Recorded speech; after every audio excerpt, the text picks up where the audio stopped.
ये कहानी है रहस्यमय घड़े में छुपा एक काला सच। राजकुमार देव महल के बगीचे में महल की एक दासी आरोही का रास्ता रोक लेते हैं। ये आप क्या कर रहे हैं राजकुमार? हमारे रास्ता छोड़िए। तुम्हें मेरे साथ चलना होगा। फिर राजकुमार देव आरोही को अपनी गोद में उठाकर जंगल की तरफ ले जाने लगते हैं। छोड़िए मुझे, आप मेरे साथ ऐसा कैसे कर सकते हैं? आप मुझे कहाँ ले जा रहे हैं? मैं महाराज को आपके बारे में बता दूंगी। आरोही चीखती रही, चिल्लाती रही, पर राजकुमार देव ने उसकी एक ना सुनी और उसे गोद में उठाए घने जंगलों से होते हुए उसे एक झोपड़ी के पास लाकर उतार देता है। राजकुमार, आप मुझे यहाँ क्यों लेकर आए हैं? क्योंकि मुझे तुम्हारे साथ कुछ वक्त बिताना है। तुम्हारी खूबसूरती ने मुझे अपना दीवाना बना दिया है। नहीं, ये गलत है। मैं आपकी दासी हूँ और कुछ ही महीने बाद आपकी शादी होने वाली है। आप मुझे यहाँ नहीं रख सकते। मुझे जाने दीजिए। नहीं, अब तो मैं तुम्हें कहीं नहीं जाने दूंगा बिना मेरे ख्वाब पूरे किए।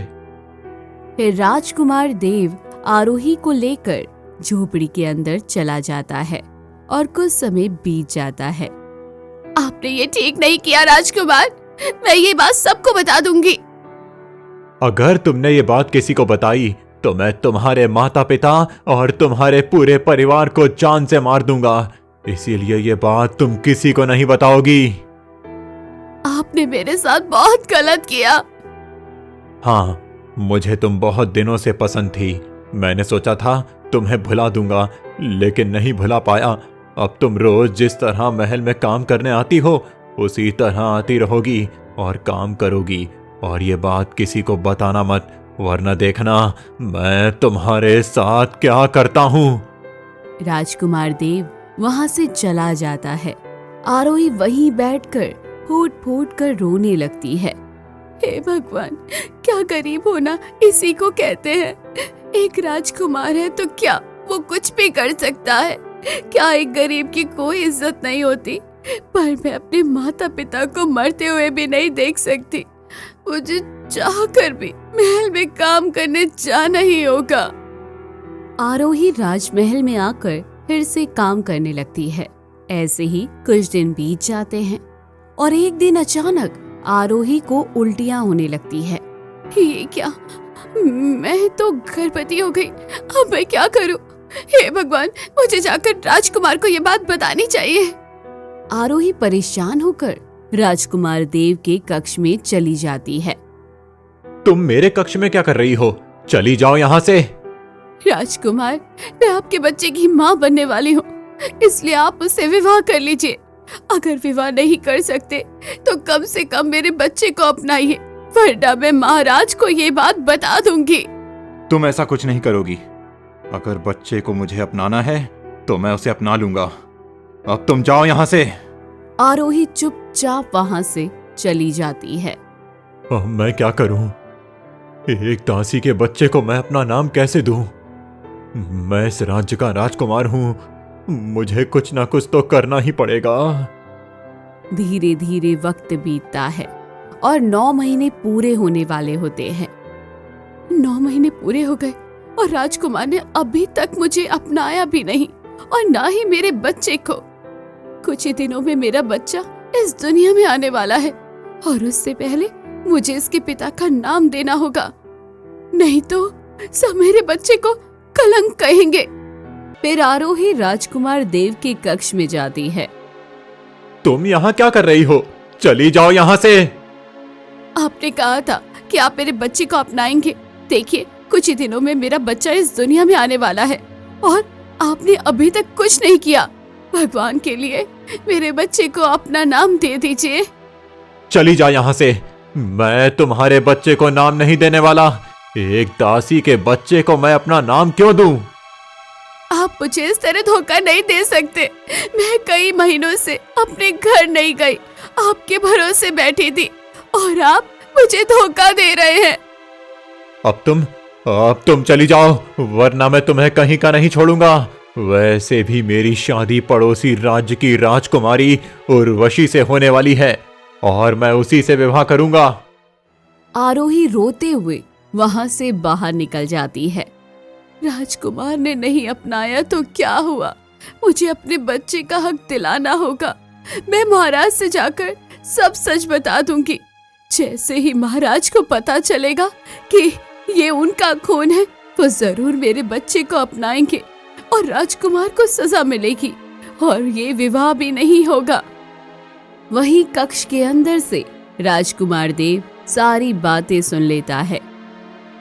नहीं, मैं उसे किसी भी कीमत पर अपने पिता के पास नहीं जाने दे सकता, वरना मेरा विवाह टूट जाएगा और सब मुझे बदनाम करेंगे। नहीं, मुझे इसे रास्ते से हटाना होगा। गुस्से में राजकुमार देव बाहर आता है और आरोही के सिर पर जोरदार डंडा मार देता है। आरोही के पेट में तेज दर्द उठता है और वो वहीं पर गिर पड़ती है। ए क्या राजकुमार, आपने मेरे सर पर डंडा क्यों मारा और मेरे पेट में ये दर्द क्यों हो रहा है? लगता है मेरा बच्चा अभी दुनिया में आने वाला है। तुम मेरे पिता को कभी नहीं बता पाओगी और इस बच्चे को इस दुनिया में आते ही मैं जान से मार दूंगा। इतने में ही एक बूढ़ी औरत भागकर वहां आ जाती है। राजकुमार, ये आपने क्या किया? आप इस दासी को क्यों मार रहे हैं? इसने मुझे बताया कि इसके पेट पे जो बच्चा है वो आपका ही है। अगर महाराज को ये पता चल गया तो वो आपको जिंदा नहीं छोड़ेंगे। हाँ, मुझे पता है, इसीलिए तो मैं इसे रास्ते से हटा रहा हूँ। अब इसे मैं और बर्दाश्त नहीं कर सकता। अब आप जाइए और जल्दी से इस बच्चे को इसके शरीर से निकालिए और ले जाकर कहीं फेंक दीजिए। नहीं, आप ऐसा नहीं कर सकते। मेरे बच्चे को कोई नहीं छू सकता। अचानक आरोही के पेट में बहुत तेज दर्द उठता है और आरोही एक बेटे को जन्म देती है। देखो, इसको बेटा हुआ है। अब इसे ऐसी जगह फेंको जहां कोई जंगली जानवर इसे मार कर खा जाए और ये फिर कभी मुझे दिखाई न दे।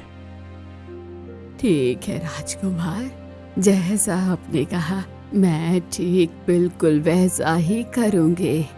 आपने मेरी कई बार मदद की है। अगर आपने मेरी मदद ना की होती तो शायद मेरा बच्चा भूख से मर जाता। नहीं, आप ऐसा नहीं कर सकते। मेरे बच्चे को नहीं ले जा सकते। छोड़ दो मेरे बच्चे को। बूढ़ी औरत आरोही की एक भी बात नहीं सुनती। वो मासूम बच्चे को उठाकर वहां से ले जाती है। बड़ी आई थी इस बच्चे को मेरा नाम देने वाली।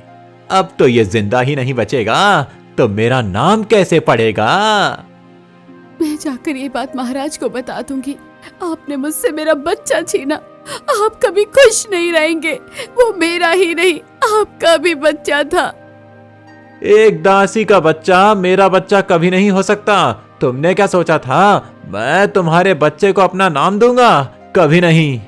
मैं जाकर अब महाराज को और सभी गांव वालों को सब सच बता दूंगी कि आपने मेरे साथ और मेरे बच्चे के साथ क्या किया। तुम सही सलामत रहोगी तभी तो किसी को बताने के लायक रहोगी। अब चली जाओ यहाँ से। फिर राजकुमार देव आरोही के बाल पकड़कर उसे घसीटते हुए घने जंगलों से होते हुए एक कुटिया में ले जाता है। वहाँ एक तांत्रिक होता है। तांत्रिक राजकुमार से कहता है, राजकुमार, आप बताइए कैसे आना हुआ? तांत्रिक महाराज, मैंने आपकी तंत्र शक्तियों की बहुत गाथा सुनी है, इसीलिए मैं एक बहुत बड़ी विनती लेकर आया हूँ। हाँ बताओ, मेरे पास शक्तियों की कोई कमी नहीं है। इस लड़की को ऐसी सजा दो कि ये मरे भी ना और जिए भी ना। इसने एक राजकुमार की जिंदगी बर्बाद करने की सोची है तो इसकी जिंदगी भी नरक से बदतर होनी चाहिए। हाँ, बस इतनी सी बात।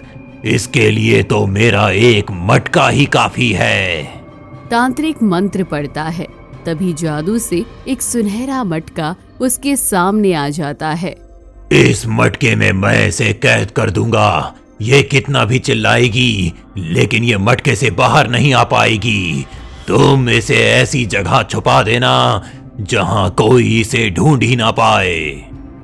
नहीं, ऐसा नहीं कर सकते राजकुमार। मैं आपसे विनती करती हूँ, मुझे छोड़ दीजिए। मैं अपने बच्चे को लेकर कहीं दूर चली जाऊंगी, भगवान के लिए। नहीं, कुछ भी हो जाए, मैं तुम्हें इतनी आसानी से नहीं छोड़ने वाला। तुम बहुत ही पत्थर दिल वाले हो राजकुमार। तुमने मेरे मासूम बच्चे को मुझसे अलग कर दिया और ऊपर से मुझे भी सजा दे रहे हो। मैं तुम्हें बदवा देती हूँ। जिस तरह तुमने मेरे बच्चे को ठुकराया और मुझे मौत से भी बदतर जिंदगी देने जा रहे हो, तुम कभी खुश नहीं रहोगे और औलाद के लिए तड़पते रहोगे। बहुत हो गया तुम्हारा नाटक। तांत्रिक महाराज, जल्दी करिए। तांत्रिक मंत्र पढ़ता है। कुछ ही देर में आरोही उस सुनहरे मटके में कैद हो जाती है। अब इसे ले जाकर ऐसी जगह छुपा दो जहां कोई भी इसे निकाल ना पाए। आपका बहुत बहुत धन्यवाद साधु महाराज, आपने मेरी बहुत बड़ी मुसीबत दूर कर दी। हाँ, लेकिन इसके बदले तुम्हें मेरे लिए भी एक काम करना होगा। हाँ, बताइए मुझे क्या करना होगा। आपने मेरी इतनी बड़ी मदद की है तो मैं आपके लिए कुछ भी करने को तैयार हूं। मुझे 9 कन्याओं की बलि देनी होगी और उसके लिए तुम्हें मुझे 9 कन्याएं देनी होंगी। हाँ, क्यों नहीं। कुछ ही दिनों में मेरा विवाह होने वाला है। उसके बाद मैं इस राज्य का राजा बन जाऊंगा और फिर आपके लिए 9 कन्या जरूर हाजिर करूंगा। पहले मैं इस मटके को ऐसी जगह छुपा देता हूँ जहाँ किसी की नजर न पड़े। राजकुमार देव सुनहरा मटका लेकर वहां से निकल पड़ता है। मटके के अंदर आरोही चीखती चिल्लाती रहती है। हे भगवान, कोई तो मेरी आवाज सुन लो, मुझे इस मटके से बाहर निकालो, मेरा दम घुट रहा है, कोई है क्या? पर उसकी आवाज कोई नहीं सुनता। राजकुमार देव खेत के पास मिट्टी खोदता है और मटके को जमीन में गाड़ देता है। राजकुमार देव जोर जोर से हंसने लगता है। अब किसी को पता नहीं चलेगा कि मैंने एक दासी को मटके में कैद कर लिया है। अब ये पल पल तड़पेगी। एक राजकुमार की जिंदगी बर्बाद करने की सोचने की सजा। हंसता हुआ राजकुमार देव वहां से चला जाता है। उधर दूसरी ओर वो बूढ़ी औरत उस मासूम बच्चे को लेकर तालाब के किनारे पहुंचती है।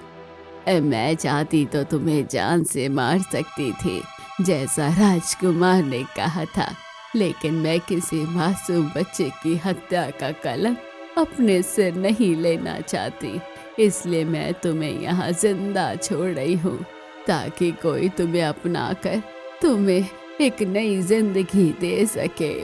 फिर बूढ़ी औरत बच्चे को तालाब के किनारे छोड़कर चली जाती है। कुछ ही देर में वहां से एक लकड़हारा गुजरता है और उसे बच्चे की रोने की आवाज सुनाई देती है।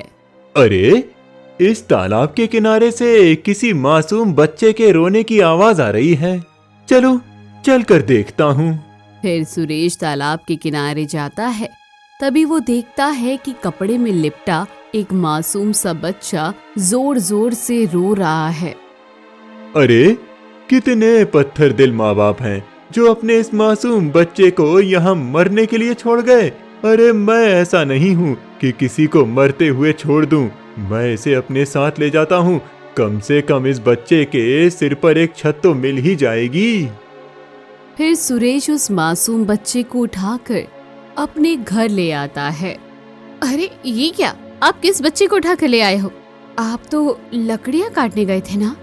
हाँ भाग्यवान, मैं ही तो लकड़ी काटने गया था, लेकिन किसी ने इस मासूम बच्ची को तालाब के किनारे मरने के लिए छोड़ दिया था और मैं इसे मरते हुए कैसे देख सकता था, इसीलिए सोचा इसे अपने घर ले आऊं। तो हमारा घर कोई धर्मशाला है क्या जो ऐसे किसी बच्चे को उठाकर ले आते हो? अरे, हमारा बच्चा नहीं है तो इसका मतलब ये नहीं कि किसी को भी अपने घर पर रख लेंगे। तुम कैसी बातें कर रही हो? अरे, इस मासूम बच्ची को हम मरने के लिए कैसे छोड़ सकते हैं? कम से कम इसे हमारे पास ही रख लेते हैं। थोड़ी मेहनत मजदूरी करेगा, हमारा हाथ बटा देगा। हाँ, ये आपने ठीक कहा। एक मुझे मुफ्त का नौकर मिल जाएगा। ठीक है, रख लेते हैं इसे। फिर मालती उस बच्चे को लेकर घर के अंदर चली जाती है और इसी तरह समय बीतता चला जाता है। देखते ही देखते 18 साल बीत जाते हैं। वही मासूम बच्चा अब एक खूबसूरत और नौजवान युवक बन चुका होता है, लेकिन मालती दिन रात उसे परेशान करती रहती है। अरे ओ कमबख्त, क्या कर रहा है? मैंने तुझे कितनी बार कहा है जंगल जाकर लकड़ियां काटो और फिर मुखिया जी के खेत में जाकर काम भी कर। तू अभी तक जंगल गया क्यों नहीं? माँ, मैं जंगल गया था, लेकिन वहाँ एक भी सूखी लकड़ी नहीं थी और जब मैंने एक कच्चा पेड़ काटने की कोशिश की तो मेरे हाथ में चोट लग गई। इस वजह से मैं लकड़ी नहीं काट पाया। मुझे माफ कर दो, मैं कल पक्का लकड़ी लेकर आ जाऊंगा। मेरी तो मती मारी गई है। अरे तेरा बाप तो तुम्हें तालाब के किनारे से उठा कर लाया और वो 2-4 महीने में ही मर गया। तब से तू मेरे ऊपर बोझ बनकर बैठा है। मुझे तो बस पैसे चाहिए। अगर तू पैसे कमा कर नहीं दे सकता तो मैं तुझे अपने घर में नहीं रखूंगी, निकाल दूंगी तुझे अपने घर से। नहीं माँ, ऐसा मत करो, भगवान के लिए ऐसा मत करो। मैं कहाँ जाऊंगा? मैं तुम्हारे सिवा किसी को जानता भी नहीं। ठीक है, मैं लकड़ी नहीं ला पाया, लेकिन मैं मुखिया के खेत में काम करने जरूर जाऊंगा। फिर मनु वहाँ से निकल पड़ता है और मुखिया के घर पहुँचता है। तभी वहाँ पहले से ही पंचायत लगी हुई थी। सभी लोग परेशान होकर खड़े थे। अरे तुम कैसी बातें कर रहे हो? वो मेरा सबसे कीमती खेत है। अगर उसमें हल नहीं चलेगा तो मुझे कितना बड़ा नुकसान हो जाएगा। मुखिया जी, हम लोगों को अपनी जान प्यारी है, हम उस खेत में नहीं जाएंगे। जो भी उस खेत में गया है वो कभी वापस नहीं आया। पता नहीं उस खेत में क्या हो रहा है, सब लोग वहाँ गायब क्यों हो जाते हैं? अरे ये तो बहुत बड़ी परेशानी हो गई। अब मैं क्या करूं? कई सालों से उस खेत में खेती नहीं हुई। अब जाकर जमीन का मामला सुलझा है और अब खेत रहस्यमयी बन गया है। कुछ समझ में नहीं आ रहा। मुखिया जी, मैं तो कहता हूँ आप वो खेत छोड़ ही दो। भूल जाओ कि वो आपका खेत है। कम से कम 4-5 लोग वहाँ गायब हो चुके हैं और कोई वापस नहीं आया। हम लोग वहाँ नहीं जाने वाले हैं। फिर हरी, सुंदर और बाकी गांव वाले वहाँ से चले जाते हैं। मुखिया परेशान होकर बैठ जाता है। ये सारी बातें मनु सुन लेता है। अरे, मुखिया का ऐसा भी कोई खेत है और वो भी इतना रहस्यमय? चलो जाकर देखता हूँ।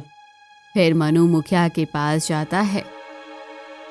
अरे मनु, तू यहाँ क्या कर रहा है? चला जा यहाँ से। मुखिया जी, मुझे काम चाहिए। आप मुझे कोई काम दे दीजिए। अरे मैं तुम्हें क्या काम दूं? पहले ही देख रहा है मेरा सिर फट रहा है। इतना महंगा खेत होने के बाद भी मैं उस खेत में खेती नहीं कर पा रहा। वो खेत आप मुझे दे दीजिए, मैं उस खेत में खेती कर दूंगा और उसका रहस्य भी सुलझा दूंगा। क्या सच में तू ये सब कर पाएगा? हाँ मुखिया जी, मैं जरूर कर पाऊंगा। ठीक है, तू सीधे उस खेत पर जाएगा। वो 5 बीघा जमीन है, पूरी झाड़ियों और जंगल से भरी हुई। अगर तू उसे साफ करके उपजाऊ बना देगा तो आधी जमीन मैं तुझे दे दूंगा। पूरी जमीन हाथ से जाने से अच्छा है कुछ तो मेरे नसीब में आए। ठीक है मुखिया जी, मैं आपको उस खेत पर खेती करके दूंगा। फिर मनु वहाँ से निकल जाता है। बेचारा चला तो गया, लेकिन मुझे लगता है कि ये भी वापस नहीं आएगा। वहीं मनु घने जंगलों से होते हुए आगे बढ़ता है। आखिर इस खेत में ऐसा क्या रहस्य है जो इतने लोग गायब हो रहे हैं? चलो जाकर देखता हूँ। जैसे ही मनु खेत में पहुँचता है और मिट्टी खोदने लगता है, थोड़ी ही देर में जमीन के अंदर से एक सुनहरा मटका दिखाई देता है। मटके से आरोही की आवाज आती है। मुझे इस मटके से बाहर निकालो, भगवान के लिए कोई मेरी मदद करो। अरे, इस मटके के अंदर कोई कैद है। तुम कौन हो और तुम्हें किसने कैद किया है? आरोही कुछ नहीं बोलती क्योंकि उसे मनु की आवाज सुनाई नहीं देती है। इतने में साधु महाराज वहाँ आ जाते हैं। क्योंकि इसके अंदर एक बहुत ही दुखी आत्मा कैद है, इसीलिए तुम इसकी आवाज सुन सकते हो, पर ये तुम्हारी आवाज नहीं सुन सकती है। साधु महाराज, किस निर्दयी ने किसी को इस मटके में कैद कर दिया है? यानी कि जितने लोग भी गायब हो रहे थे, सब इस मटके की वजह से गायब हो रहे थे। हाँ, क्योंकि ये मटका इतने दिनों से मिट्टी के अंदर दफन होने की वजह से ये एक रहस्यमय मटका बन चुका है। इस रहस्यमय मटके में एक काला सच छुपा है। तुम्हें इसके अंदर से उस करुण आवाज के दर्द को समझना होगा और उसे इस मटके से मुक्त करना होगा। ठीक है, मैं किसी को इतनी तकलीफ में नहीं देख सकता हूँ। बताइए, मुझे क्या करना होगा? तुम्हें इसे मुक्त करने के लिए तुम्हें घने वन से ब्रह्म पुष्प लाना होगा। उस ब्रह्म पुष्प को तुम जैसे ही इस मटके पर रखोगे, इसके अंदर जो कैद है वो बाहर आ जाएगी। क्योंकि ये एक तांत्रिक की तंत्र विद्या से कैद हुई है, तो इसके लिए ब्रह्म पुष्प ही उचित रहेगा। ठीक है, मैं वो ब्रह्म पुष्प लाने के लिए तैयार हूँ। बताइए साधु महाराज, वो ब्रह्म पुष्प मुझे कहाँ मिलेगा? वो ब्रह्म पुष्प तुम्हें मानसरोवर झील में मिलेगा, लेकिन ध्यान रहे वहां तक पहुंचना बहुत ही खतरनाक है। तुम्हारी जान भी जा सकती है। अगर तुम चाहो तो यहाँ से पीछे हट सकते हो। नहीं, मैं किसी को इस तरह घुट घुट के मरते हुए नहीं देख सकता हूँ। अगर वो ब्रह्म पुष्प लाने से इसकी जान बच सकती है और इतने वर्षों का दर्द कम हो सकता है, तो मैं पुष्प लाने के लिए तैयार हूँ। फिर मनु उस सुनहरे मटके को वहीं पर रखकर घने वन की तरफ निकल पड़ता है। वहीं दूसरी तरफ राजमहल में राजा देव और रानी उर्वशी परेशान होकर बैठे होते हैं। महाराज, हमारे विवाह के पूरे 18 वर्ष बीत गए, पर हमारी अभी तक कोई औलाद क्यों नहीं हुई? मुझे भी समझ नहीं आ रहा है रानी, हमने ऐसा क्या किया कि भगवान ने हमारी औलाद का सुख हमसे छीन लिया। लेकिन चिंता मत करिए, भगवान देर से ही सही, लेकिन हमें हमारी औलाद अवश्य देंगे। पर मुझे अब और बर्दाश्त नहीं होता। मेरे पीछे पीछे जिनके भी विवाह हुए, सबके 2-4 बच्चे हैं। मेरे पास तो एक भी नहीं। इतना बड़ा महल है, लेकिन एक बच्चे के बिना कितना सूना सूना लगता है। दोनों परेशान होकर बैठे रहते हैं। वहीं घने जंगलों से होते हुए मनु आगे बढ़ता है। तभी अचानक रास्ते में एक बहुत ही खूबसूरत लड़की आकर खड़ी हो जाती है। तुम कौन हो और मेरे रास्ते में क्यों खड़ी हो गई हो? मैं इस घने वन की सुंदरी हूँ और तुम्हें देखकर मेरा मन मोहित हो गया है। तुम मेरे साथ मेरे लोग चलो, मैं तुम्हें वहाँ का राजा बनाकर बहुत ही खुश रखूंगी। नहीं, मैं किसी की जान की रक्षा करने के लिए निकला हूँ और मैं यूं ही किसी को बीच मझधार में छोड़कर नहीं जा सकता। मुझे उस करुण आवाज की मदद करनी है। तुम चली जाओ, मुझे तुमसे विवाह नहीं करना। तुम मेरी सुंदरता को ठुकरा रहे हो, तुम्हें इसकी कीमत चुकानी पड़ेगी। नहीं, मैंने तुम्हारी सुंदरता को नहीं ठुकराया, बस मैं किसी की मदद करने निकला हूँ और मैं उसे यूं आधे रास्ते में नहीं छोड़ सकता। मुझे माफ कर दो। तभी तेज रोशनी फैलती है। वो सुंदर लड़की एक राक्षस में बदल जाता है। ये क्या? तुम तो एक साधारण सी सुंदर लड़की थी, लेकिन ये देवलोक वाले वस्त्र, तुम्हारा रूप कैसे बदल गया? मैं इस वन का रक्षक हूँ। मैं तुम्हारी परीक्षा ले रहा था कि तुम मेरी परीक्षा में पास होते हो या नहीं, लेकिन तुम सच में सच्चे हृदय से उस ब्रह्म पुष्प को लाने के लिए जा रहे हो, इसीलिए मैं तुम्हें आगे का रास्ता दे रहा हूँ।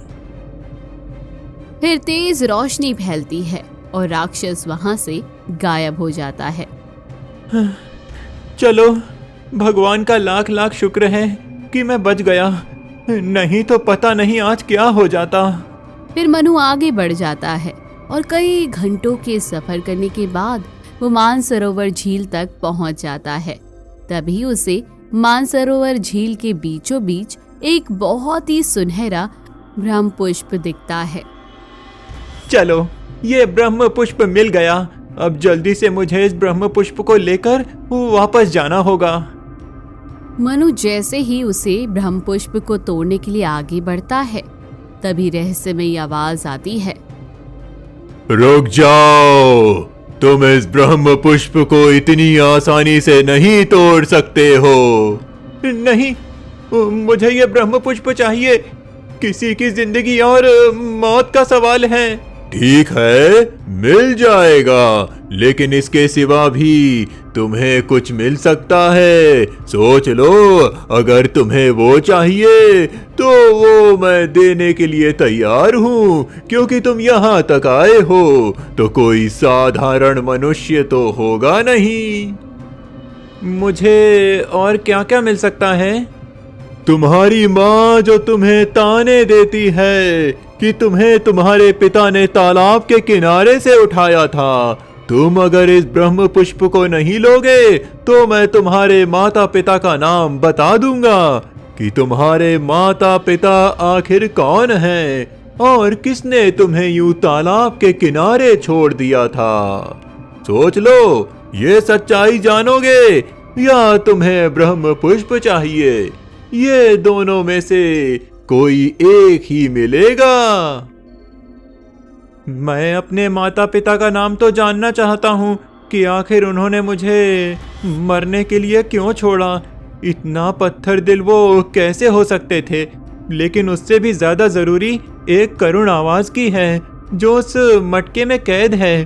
पल पल 18 वर्षों से तड़प रही है।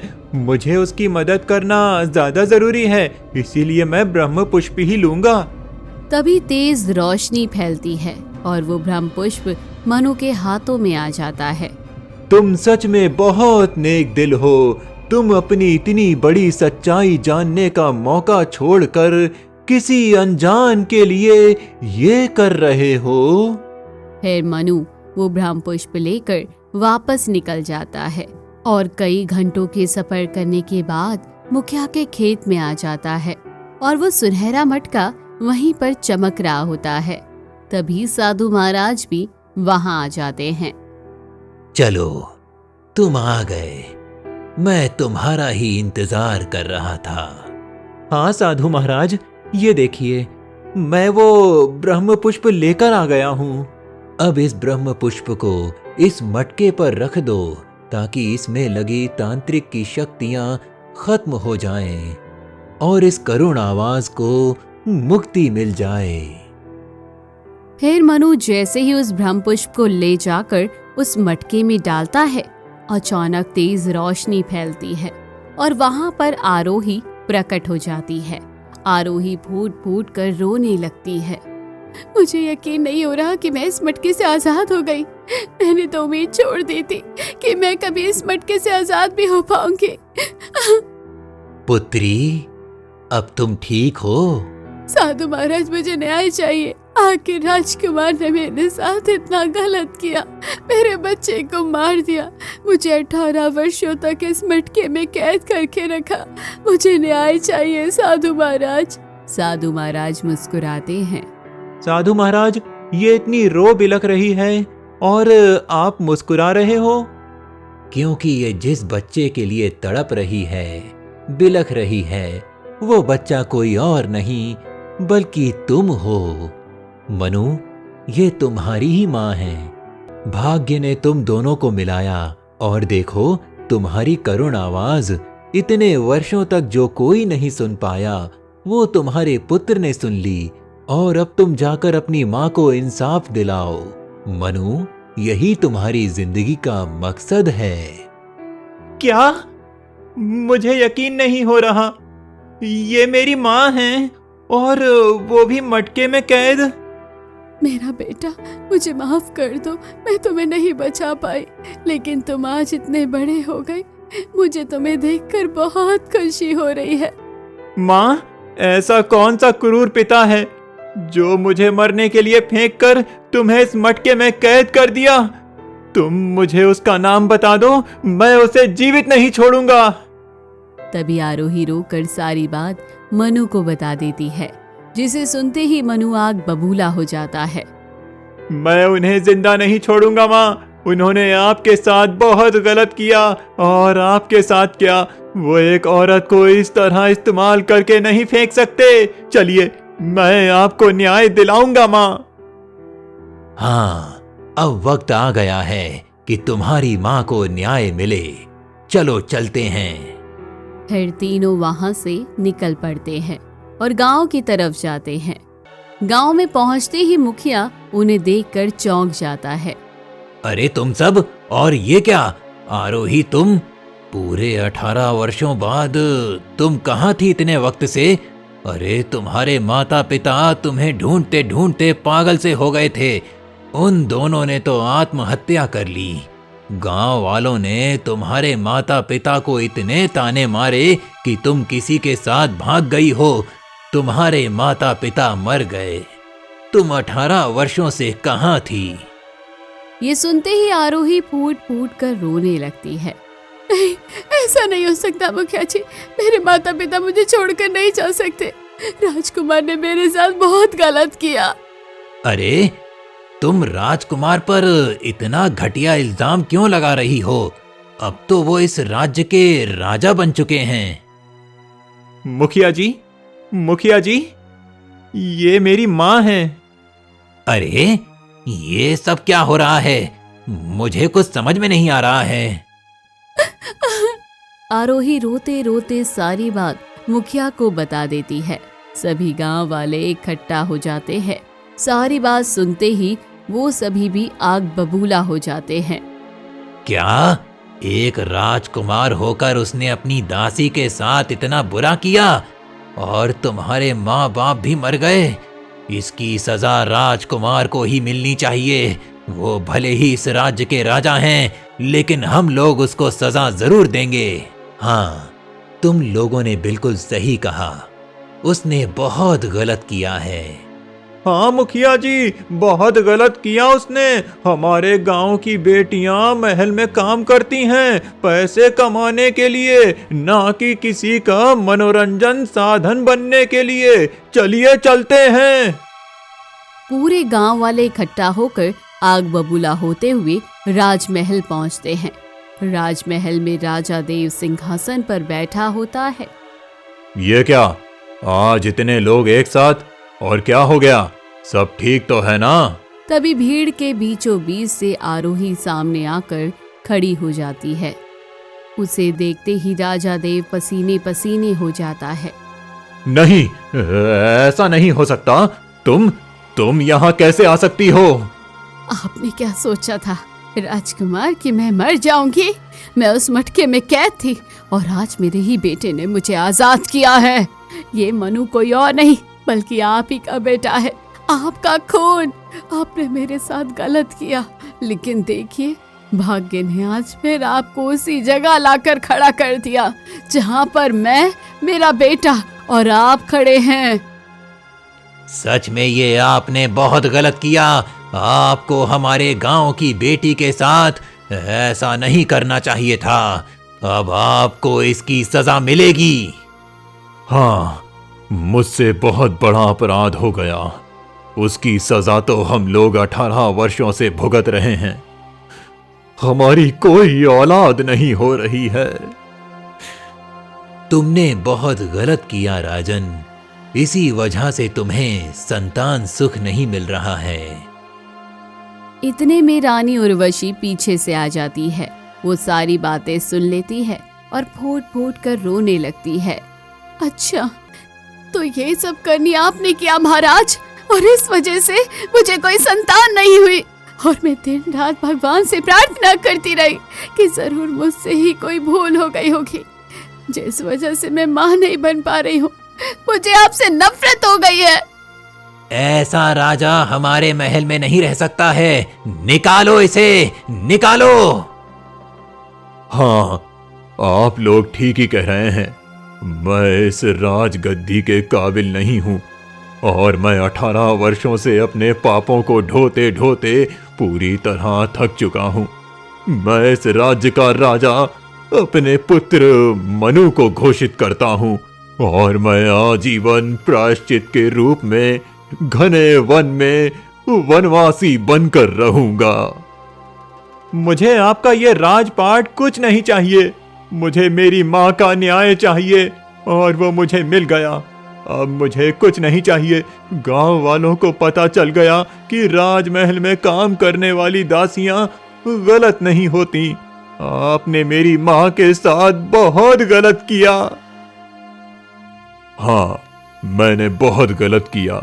मुझे माफ कर दो पुत्र। मैंने अपनी सजा खुद चुन ली है और अब मैं इस राज्य से जा रहा हूँ। आप सबसे और खास तौर पर आरोही, तुमसे माफी मांगता हूँ। मैंने तुम्हारे साथ बहुत गलत किया। मैं आपको माफ तो नहीं कर सकती, लेकिन मुझे मेरे बच्चे का हक मिल गया, इसलिए मैं 18 वर्षों की तकलीफ भूलकर अपने बच्चे की खुशी में खुश हूँ। सभी गांव वाले खामोशी से राजा देव को देखते रहते हैं। राजा देव सिर झुकाकर वहां से चला जाता है। रानी उर्वशी मनु के पास आती है। मुझे माफ कर दो बेटा, तुम्हारे पिता ने तुम्हारे साथ जो किया मुझे नहीं पता था, लेकिन आज से मैं तुम्हें अपना बेटा मानती हूँ और अगर तुम मुझे अपनी माँ मान लो तो शायद मेरी सोनी गोद को 2 पल की खुशी मिल जाए। हाँ मनु, रानी उर्वशी निर्दोष हैं। इसमें इनकी कोई गलती नहीं है। ठीक है माँ, मैं जिस तरह अपनी माँ से प्यार करूंगा उसी तरह आपसे भी प्यार करूंगा और मैं इस राज्य का एक योग्य राजा बनूंगा। जो गलती मेरे पिता ने की वो गलती मैं कभी नहीं करूंगा। फिर मनु उस राज्य का राजा बन जाता है। वो खुशी खुशी अपनी माँ आरोही और रानी उर्वशी के साथ रहने लगता है। वहीं राजा देव अपने किए की सजा घने जंगलों में बनवासी बनकर काटने लगता है। तो दोस्तों, कहानी यही खत्म होती है। कैसी लगी कमेंट बॉक्स में जरूर बताइए। चैनल को अभी तक सब्सक्राइब नहीं किया तो जल्दी जाकर कर लीजिए।